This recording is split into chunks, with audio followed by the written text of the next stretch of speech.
예. 자, 이번 시간에는 담보물건이에요. 이제 물권편의 마지막이에요. 이제 보통의 경우는 교과서에는 가등기 담보법이 나오는데 우리는 이제 뒤로 미룰 겁니다. 자, 물권법. 제가 공부를 했을 때 물권의 종류가 가장 첫 번째가 점유권이었고요. 그 다음에 소유권이었어요.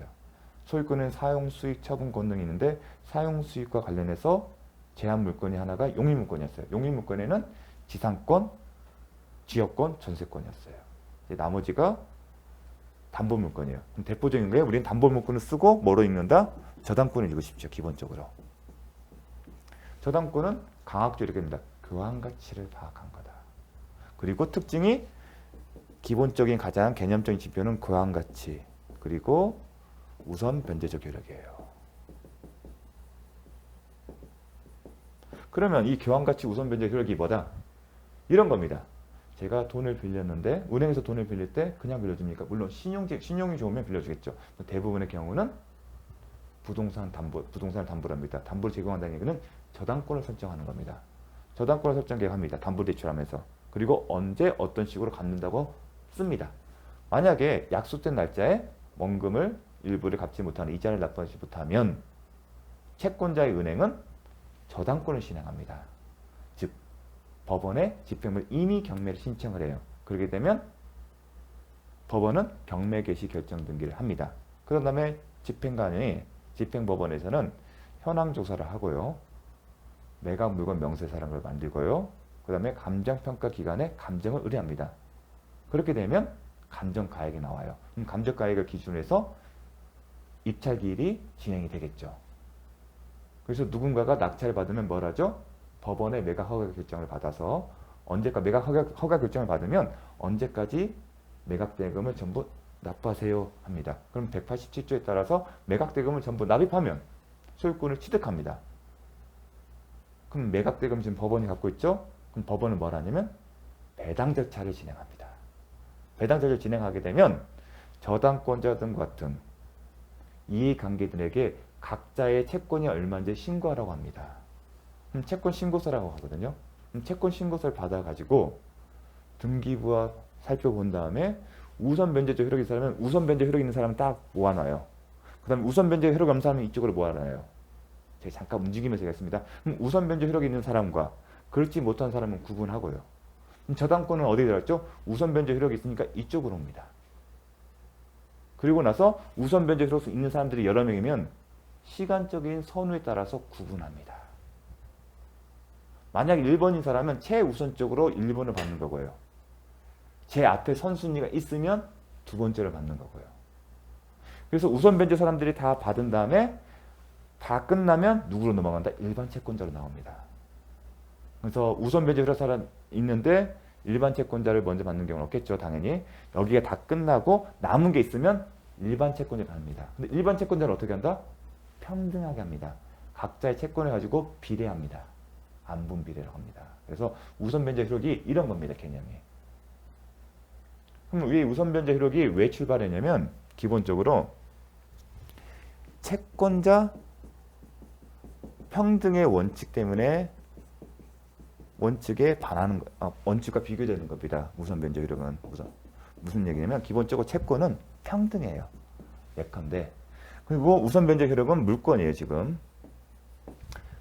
자, 여러분이 저한테 돈을 빌려줘요. 그런데 제 강의를 듣는 분이 한 명이 아니라 여러 명 있을 겁니다. 그럼 각자가 저한테 돈을 빌려줬다. 그럼 어떤 게 생기냐면 각자 금전 소비대차 계약이 체결된 거고 법률관계가 형성되는데 어떻게 된다? 여러분이 채권을 갖고 있는데 저한테 어떤 내용의 대여금 반환 청구권. 빌려준 돈 돌려줘.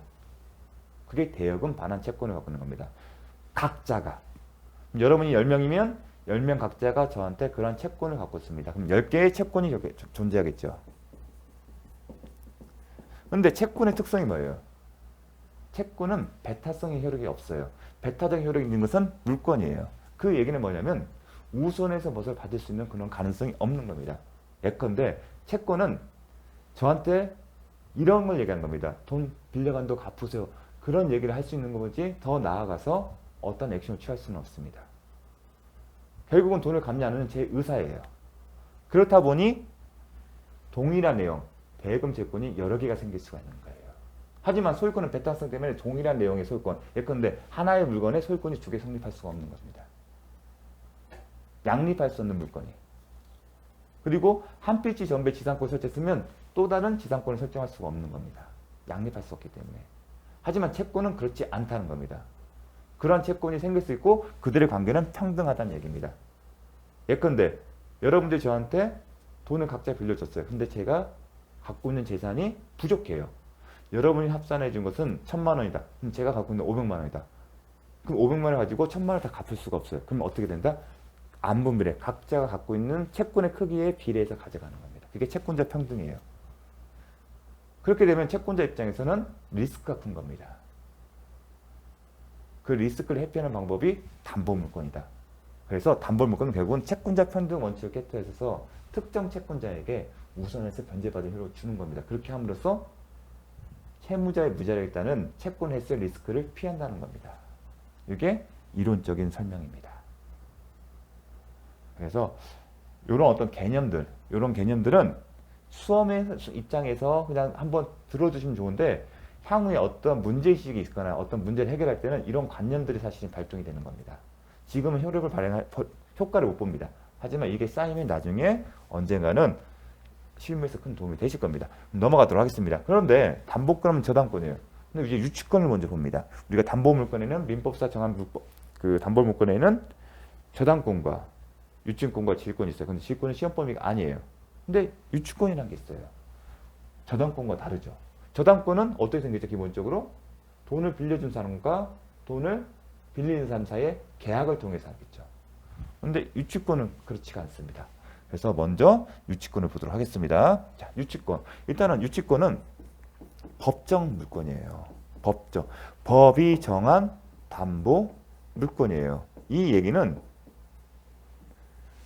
이와 유치권과 관련된 채권자와 그다음에 목적물의 소유자, 이건 당사자는 목적물의 소유자고요. 목적물의 소유자와 채권자예요. 그들 사이의 의사와 상관없이 법이 정한 요건을 갖추면 당연히 생긴다. 법정지상권잖아요. 간수법상 아니면 민법 360조 법정지상권은 법이 정한 요건을 갖추면 별도의 등기 없이 당연히 성립하는 것. 마찬가지로 유치권도 법이 정한 요건을 갖추면 당연히 생기는 거예요. 법정지상권을 성립하는 이유에 대한 설명을 했습니다. 취지가 뭐였죠? 건물이 철거되면 만약에 법정지상권을 인정하지 않으면 토지 소유자와 건물 소유자가 다르기 때문에 토지 소유자는 건물 소유자에서 철거를 청구할 수 있고 그렇게 되면 건물 철거될 운명이 있습니다. 그렇게 되면 사회경제적으로 바람직하다 아니다. 바람직하지 않다. 그런 어떤 공익적 목적이 있었어요. 유치권도 왜 인정을 했을까? 인정한 이유는 뭐냐면 공평의 관념이에요. 공평의 관념. 공평의 관념이 구체적으로 어떻게 설명할 수 있을까? 보겠습니다. 자, 유치권의 성립 이렇게 정리되어 있습니다. 타인의 물건을 점유한 자가. 점유라는 물건을 점유하고 있어요. 누구 거의 타인이에요. 그 물건에 관하여 생긴 채권. 뭐라고요? 물건에 관하여 생긴 채권이 변제기에 있는 경우는 무슨 얘기냐면 채무자를 상대로 돈을 주세요. 얘기할 수 있다는 겁니다. 그 채권의 변제를 받을까지 유치할 수 있는 물건이다. 유치할 수 있다는 얘기지 구분할 게 뭐냐면 청구를 못한다는 겁니다. 돈 달라는 얘기는 못하는 거고 단지 갖고 있는 거예요. 돈 줄 때까지 나는 이거 안 줄 거야. 그 얘기를 하는 거지 더 나아가 보다 돈 달라는 얘기는 못하는 겁니다. 유치권은 자, 왜 인정하냐? 공평의 관념이에요. 예컨대 이렇게 생각하시면 됩니다. 토지 소유자가 있어요. 토지 소유자 갑이 있어요. 빈 땅이에요. 빈 땅이니까 뭘 생각하죠? 아, 요즘 집이 부족하니까 집을 지어야겠다. 그래서 갑이 공사업자가 있겠죠. 공사업자와 공사계약을 할 거예요. 공사업자 A라고 할게요. 보통 법률적으로 공사도급계약이에요. 공사도급계약의 내용은 뭐예요? 항상 법률관계죠. 그 얘기는 A는 갑이 제시한 설계에 따라 건물을 완공해 주는 거, 만들어 주는 거고 갑은 A에게 그 대가로 공사대금을 주는 겁니다. 그래서 A가 열심히 공사를 했어요. 뭐 선수금도 받아도 하겠지만 A가 건물 공사에 필요한 자재를 구입해서 뭔가를 하겠죠. 인부도 고용해서. 그렇게 해서 집을 하나 지었어요.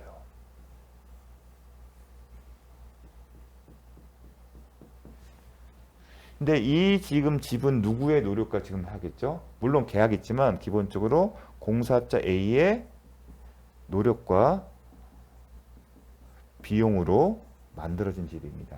그렇죠. 이걸 그래서 법률적으로 우리는 이거를 공사대금 채권이라 하겠죠. 금전적인 측면에서. 그런데 이 집에 대해서는 소유자 갑이 돈을 줘야겠죠. 근데 돈을 안 줘요. 그러면 공사대금 옵자 A의 입장에서는 뭐가 눈에 보일까요? 완공된 집이잖아요. 그리고 이 완공된 집은 계약에 기초해서 이 사람이 의무를 이해한 거지만 또 다른 측면에서는 A의 노력과 비용을 만드는 거예요. 즉 토지 소유자 갑이 소유가 되는, 이거는 보통의 계약이 되면 신축이기 때문에 갑의 소유가 되거든요. 이게 갑소유예요. 대부분의 계약에 따르면. 경우에 따라서는 도급 계약을 어떻게 따라서 A 소유가 될 수 있지만 보통의 계약은 갑으로 합니다. 자신의 노력으로 지금 갑의 재산을 증식시켜 준 거잖아요.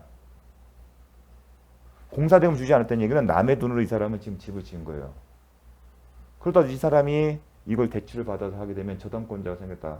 이 사람이 일반 채권자 하게 되면 불합리해지잖아요. 우선 변제 효력이 없기 때문에.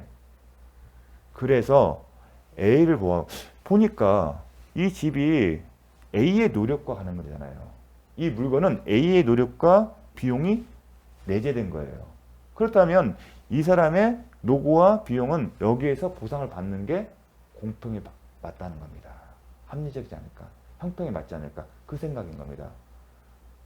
그래서 물건에 관한 채권이 바로 이런 개념입니다. 아니 그 물건은 이 사람의 채권자의 노력과 비용이 담겼으면 그 사람이 그것을 통해서 자신의 채권을 회수하는 것이 형평에 맞지. 그 사람이 노력과 비용이 준 거잖아. 그런 관점에서 유치권을 인정하는 겁니다.